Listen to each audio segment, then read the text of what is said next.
So much for having me. Thank you so much for having me. It's a pleasure. It's a pleasure to present some of my work, also work of my original team back in Morocco. So I'm now hosted in also the same laboratory as many of you, like Mohammed, I think, Dahman, etc. I'm on the LJ lab now, but just for a temporary time. But I'm originally from the laboratory. The LAMA is Laboratory of Analysis of Analysis and Mathematic Application. It's different. Yeah. So many thanks for having me. And today I'm gonna present to you two theories that I'm working on. One is optimal control theory, and one is called viability theory. These two theories could be compared together. Some people say it's the same thing. Others say it's totally different. So it's gonna be a long presentation. So yeah, I will start by introducing a little bit of both theories, just how the process of my team work and how we work. Second of all, I will give you a standard explanation of the viability theory, how it works, the mathematical background with it, I think, one drawing about it.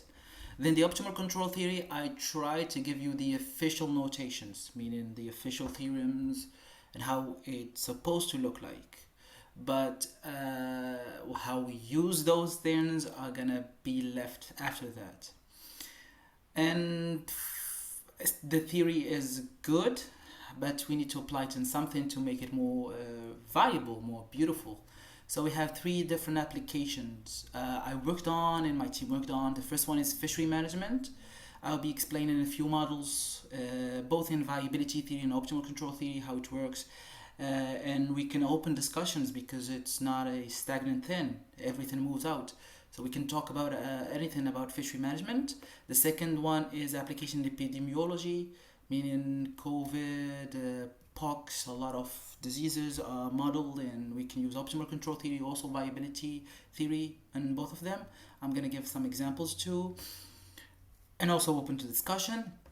And for the last part, I'm gonna give a detailed application in energy and waste management. This will be a detail how we use the optimal control theory and how we can use it from modeling to having a optimal control that we can show to an investor. And conclusion and perspective are just me opening up a debate and questions about who's better, viability theory or control theory, what's different, etc., etc. So I'm gonna start with the loop. This is, I call it the loop. Some people like it, some people don't like it. It depends on which side of the mathematics you're doing. So why it's called a loop? Because it's always closed loop. It's always you start with identifying a problem, understanding it, meaning going asking people that work on the field and making assumption, meaning asking them how things go on or gathering data, formulating the problem mathematically, then using tools, mathematical tools to solve that math problem, interpretate the solution, meaning you either gonna go back and identify the problem, meaning there's something wrong with your solution, or there's something wrong with your assumptions. So you go back and you retune your assumptions. If everything works fine and you have good solution, then you can make numerical simulations to just show the people, because as it looks like mathematics is becoming less more popular and people just don't like it as much because it's too much equations. So people like to see drawings and things they can like. So that's the loop. And yeah, this is also motivation how my team works. So one step is the modeling step. This step is done by a special team, either us, either a team of specialists in modeling data. They give us models or perception of how things work. And the first time you're gonna do is the analysis of the dynamical system, meaning they will give you an EDO or a EDP. You're gonna try to find equilibriums, if their trajectories is good, if there's an interaction between components. You'll have many cycles to study, either like there is a stable equilibrium, non-stable equilibrium. Interest will be rise from that model. And after that, you're gonna see where you can act. And this is what I mean, the interaction between the component of the system. Meaning you can add what we call control variables. After that, I will show you what they mean, and adding them and making a new problem called the optimal control theory. And this problem deal about finding some optimal variables, you're gonna choose to have a certain criteria, optimality criteria, either minimizing a cost function or optimizing a profit function. That's the best we would love to be.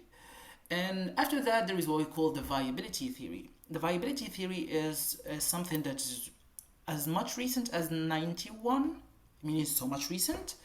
And it doesn't care about optimization or maximizing or minimizing a utility function. It just consider the sustainability of that model, meaning you will have a controlled model, but you need to sustain it in a place. And this has, you see, this theory is more or less the same one as the optimal control theory, because there is a back door where you can go from the viability theory to the optimal control theory, and then they will become the same. So I will start with the least favorite one of mine, which is the viability theory, and I will explain why it's the least favorite of mine.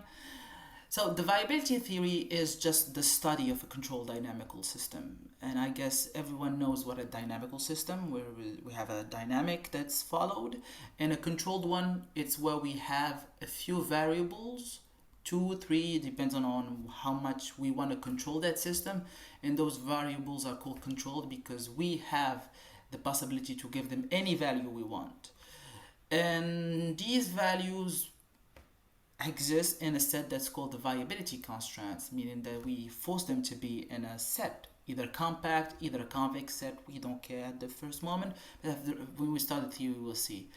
And the whole job is we seek to determine the control suits that allow an evolution, meaning a flow of evolution, to stay in this viability constraints. This is almost the same one as trying to stay in the same place. You need to control your state and always stay at the same place. It's similar but more complex thing. And the evolution that remains in the set of constraints forever are said to be viable. Viability, viable, a lot of good things. And this drawing will explain it much better. So you can see that we have this set of K. The K is this whole rectangle, this rectangle shapes. And this is what we call the set of constraints. You see that it's in light blue, I guess. And we are interested in seeing the evolution starting from any initial points. In these, like for example, for this point here, you can see that there is 2 evolutions exiting this set K. And by exiting the set K, they're not much interesting to study because you can see here that it's not gonna stay on the same set. Same as long here, it's gonna leave, but you find it here, like on this different point, you find that there is some evolution exiting, but there is other ones that staying in. And these ones are controlled by the control variables, so we are interested in these control policies because these ones are the ones that we favor. And I will explain to you later on when we will go to the application why these are most important. And mathematically how it looks. So mathematically we have a dynamic which is x dot of t equal to f t x and u. X is the state variable and u is the control. And you see that ut is a function, similar to a function, but ut is the control variable and it should be in a set that depend on xt. Here become confusion, but you just need to think at first hand that the control set is not every possible value, because that will not be possible. You mean like you need to restrain it to take something less, smaller. So ut is in uxt for almost every t up bigger than time.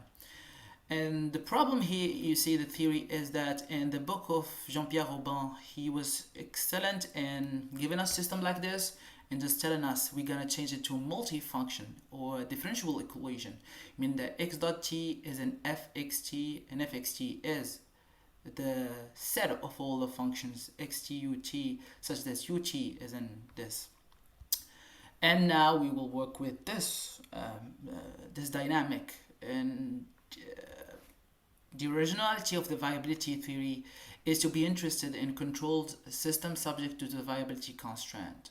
So let's start with a K and call it viability constraint. So our success is when for all t possible, xt will always remain in this K state. This is the perfect example. And this is not always possible because, as you can see, ut also play a role in making x go to some places. So we will be interested in what we call the viability kernel. And the viability kernel is the set of all initial states such that exists a control variable that the solution will always stay viable. So this is the viability kernel. If I go back to the drawing, you can see that there is like two shades of colors, a darker blue and lighter blue. The darker blue is the viability kernel, which means it's more interesting because here we can find initial state from where we can start and stay always in. As for the other set, we're almost sure that there is no possible solution, meaning there is no possible control policy that will make us stay in. And how this work? So first of all, we need to, for this multifunction f, or the differential equation, it needs to be a Marshall map. A Marshall map is the following definition. It needs to have either the graph or the domain of f need to be closed, and the value of f need to be convex, and it has to have a linear growth. Linear growth meaning that there exists such a c, constant c, such that for all x in the domain of f, the norm of f is inferior than c, the norm of x plus 1. This is in the case of you don't have a linear multifunction or linear Marshall function. If it's linear, then this is simple. It becomes intuitive. And the viability theorem is such a beautiful thing. It said that if you have a Marshall map, then the viability kernel exists, meaning there will be some kind of hope in life that you will have control policies making you stay in. But the remark below is very good because you see here, the thing here in the theorem, it's make complete no sense to me, but it's mathematically has sense. It said that then the viability kernel exists, possibly empty. So here there is, we had years of discussions. What's something that exists but empty? It doesn't exist. That's exists but empty. It doesn't exist. But I will try to play the devil advocate here and tell you that here we say it exists, it's a result. When it's empty, it's also a result, meaning that both sides of the coins are good. And how we're gonna show the non-emptiness of this viability kernel set is with the following remark, meaning the existence of a viable equilibrium point is enough to state that the viability kernel is non-empty.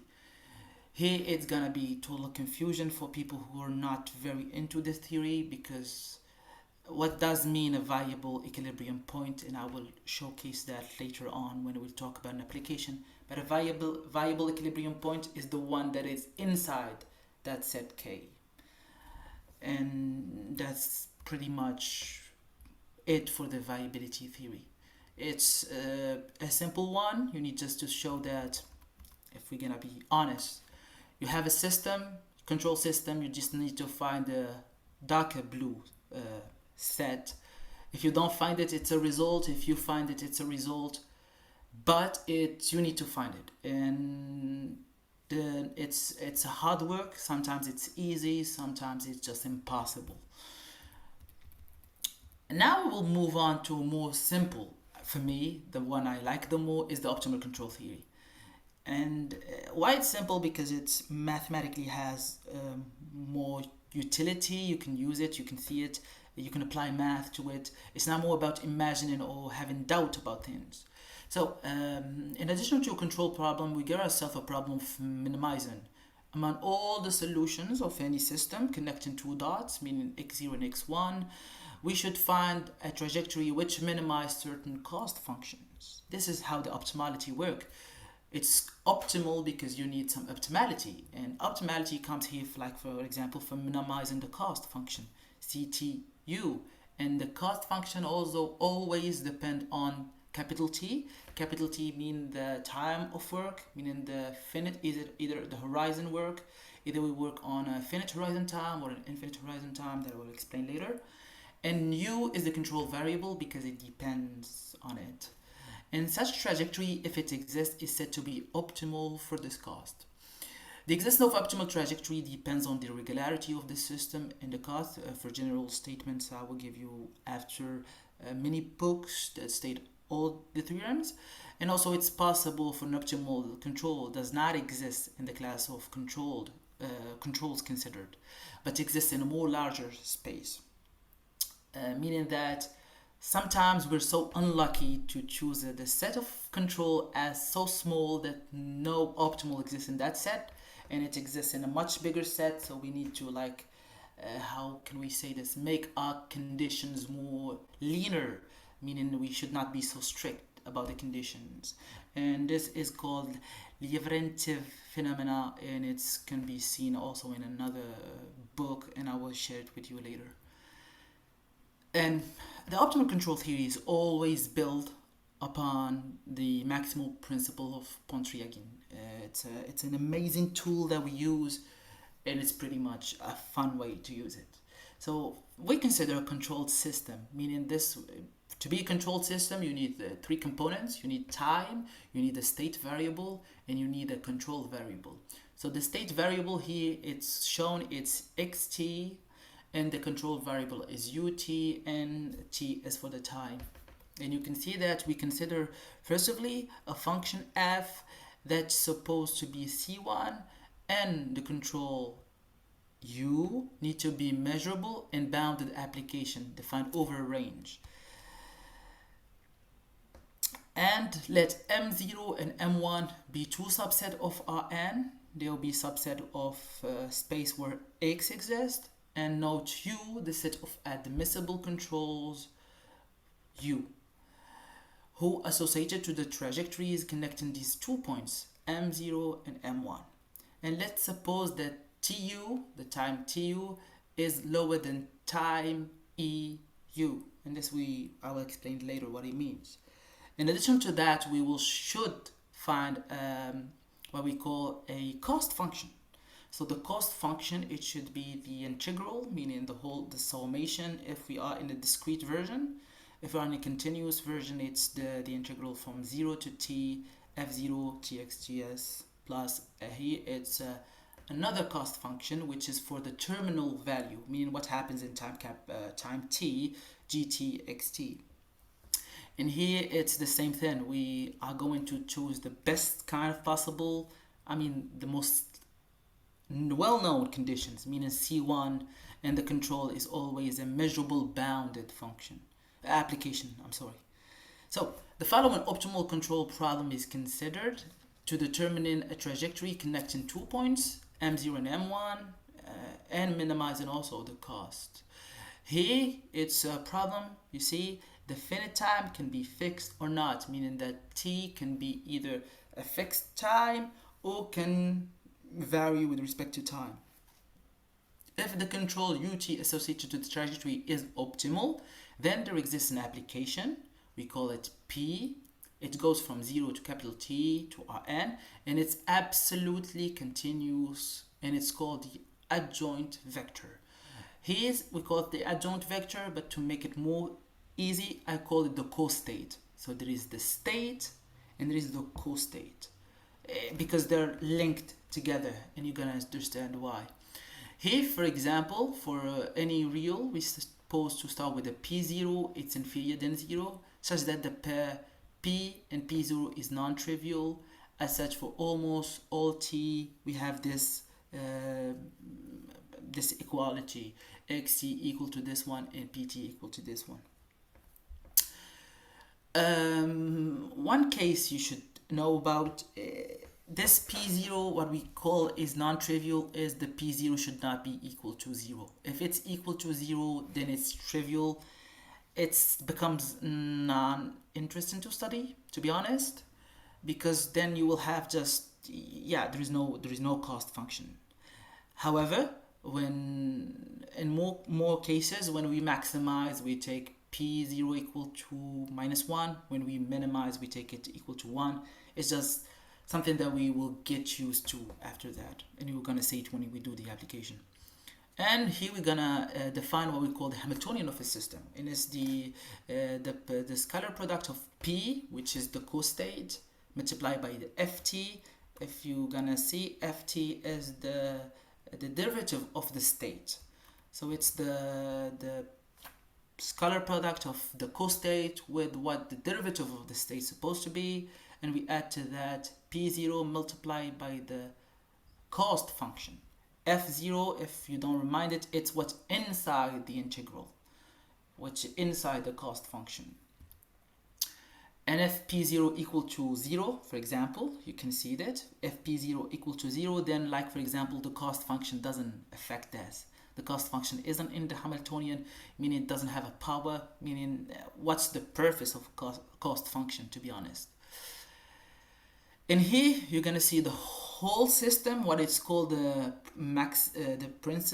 Pontryagin maximum principle, is for the equation number 6, meaning that the Hamiltonian need to reach its maximum on a point called V, and this V is in, you see, it take the place of the UT. It reached the maximum in a control set. And this is how theoretically it's supposed to look like. In application, it's much different. Just bear with me, the math look different, look a bit confusing, but when we go to the applications, it will become more easy to see. In addition to this number 6, you're gonna ask me what happens. You see here we connect into a finite time t. So what happens in this time t? So actually we need to have a lot of things in the time t. So in addition to the final time we need to reach a target set, which is m0. Then we need to have a condition about that finite time, because we need to reach that point. So we need to have the maximum of the Hamiltonian on that point is equal to minus P0, the derivative of g divided by t, gxt. And if again we go back again, if P0 is equal to 0, it doesn't have sense. And also here you can see the gt is what's added to the cost functions. Sometimes you're gonna find there is no gt on cost functions. Sometimes you will find in this number 7, sometimes exist, sometimes don't exist. It depends on how people modeled their problem. If furthermore m0 and m1 are varieties of Rn, we're gonna have tangent spaces in x0 and xt, which is m0 and m1. Then the adjunct vector, meaning the costate, can be constructed to check what we call the transversality condition, meaning that what happened on time t. And you're gonna see that P0 need be to normalize to the tangent space x0 on m0, and pt minus P0 derivative of that need to be also tangent in the tangent space, or normal to the tangent space of xt m1. They just need to be normalized, so the scalar product need to be equal to 0. Sometimes it works, sometimes it don't, but I will show you how we gonna transform this writing of number 8 and number 9, how it's gonna look like in theories, in applications, because here it might look confusion because we have like norm tangent spaces, but I guess everyone knows what this means. And yeah, I'm gonna now give you a set of remarks. Then if the control U is continuous at time capital T, I'm gonna go back to this one, number 7. If the control U is continuous all the time, then we need to have H capital T, everything equal to this one, meaning that here, because it's continuous, it will become U capital T, and we're gonna change it to that. Here in convention, the convention is P0 lead to the maximum principle. The P0 positive is what we call the minimum principle. Or we just multiply by a minus and it's always stay as maximum condition. Another remark which is very interesting in the case of the maximum condition, which is 6. I mean, this one is mostly difficult and easy at the same time, but how mathematically can we prove 6? If the set of u, I'm going to show you here, if omega is Rm, meaning there is no constraint on the control, the problem becomes just the derivative of the Hamiltonian with respect to u equal to 0, meaning it becomes so much easier. And this case is practically almost all the cases we face. The condition 8 and 9 are called transversality condition on the costate or the adjunct vector, and the condition 7 is called the condition of transversality on the Hamiltonian. These ones, as you can see, they act on PT, P0, meaning they act on the costate. This one acts on the Hamiltonian, meaning there is two sides of the transversality conditions. Either this one for the Hamiltonian, either this one for 7 for the Hamiltonian, and 8 and 9 for what we call the costate. And I guess now it's pretty much the finish of your horror. I'm gonna now stop with all the mathematical equations and all the difficulties. Now I will turn back to more slight discussions and bring back applications, smoother applications where we're gonna understand what we do, how we do it, and actually now we can start like discussions if you are willing to.